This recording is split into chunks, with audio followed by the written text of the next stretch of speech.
Bonjour and bienvenue à l'Atelier RGS. We've got a bit of a problem today. We recently visited Fez in Morocco, which is an awesome place. You should go now. And bought a couple of lights so for the entrance hall, which is where I'm sat. The pendant light down the end of the stairs is perfect, hangs nicely, is working well. This one is a problem. This is a wall light, which is supposed to be fitting up here somewhere. The issue is I can't find a light fitting to a bulb holder to fit in it. It's a bit too shallow, it's not tall enough, it's a problem because I've just got this. So what to do? Aha! To the Atelier, we don't have a moment to lose. So what's the plan, Stan?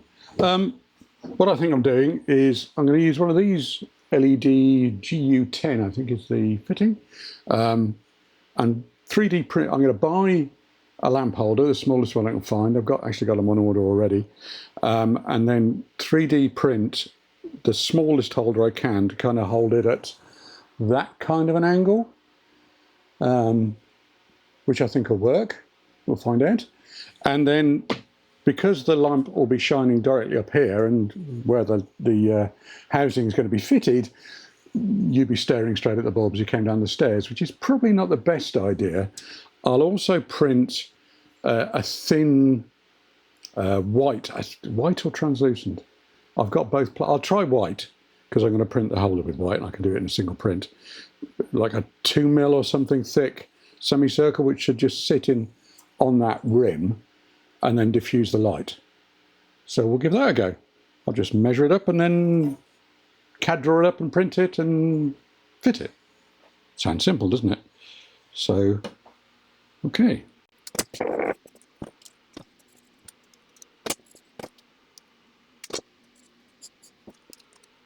These are handmade, so I'm not sure how symmetrical they are, but pretty good. Well, I'll just draw it semicircular. You can always sand it down. Okay, off to the CAD machine.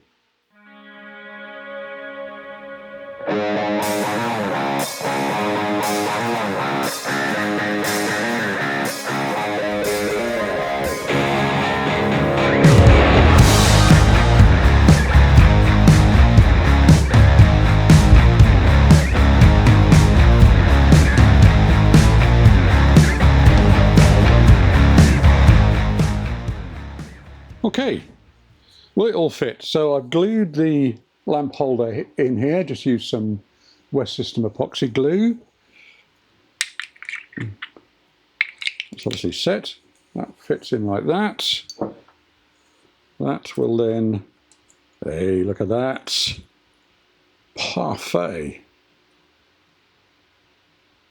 That'll be good. I designed a holder so it's got, you can get the cables out either both out one side, which I've done here, or one out each side. Can't imagine why you'd want to do that, and I can't imagine I'll ever be printing this again, but what the hell.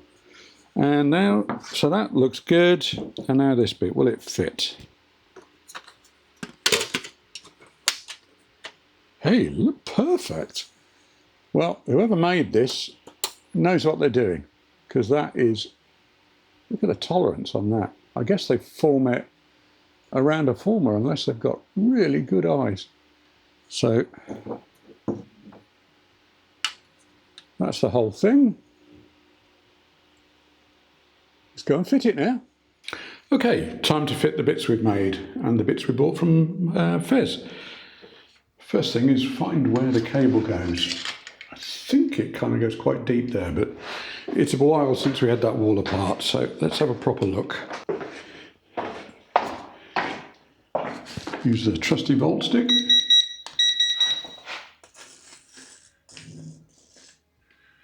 Which is of no help at all. Okay, so if we make that the top corner of the light, and then we're screwing here and here, which should be fairly safe.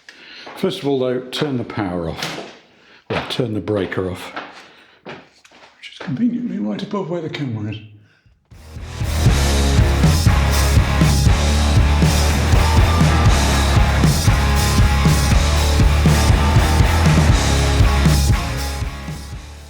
You ever wonder what the awl on the penknife is for? Well, that's what it's for. It's for marking the centre of holes in 3D printed lamp holders for lighting that you bought in Fez. That's all it's for.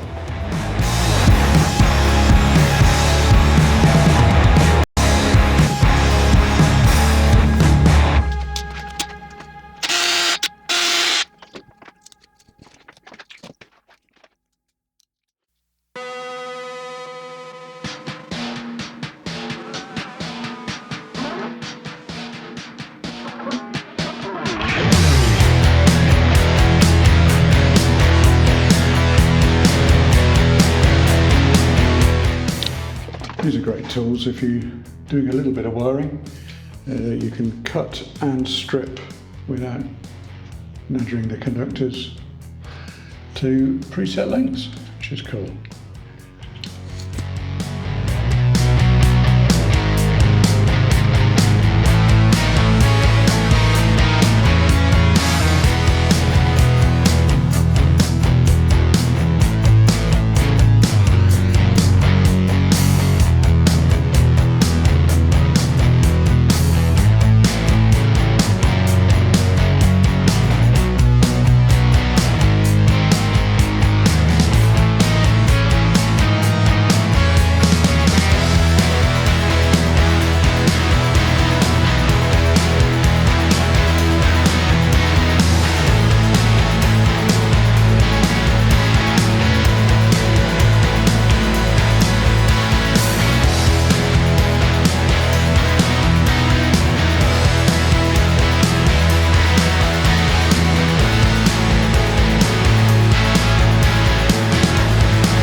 Look at that, illumination.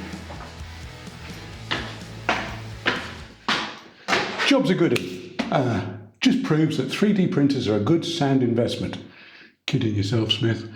If you enjoyed this, please like, share, comment and subscribe, and we'll see you on the next one. Bye.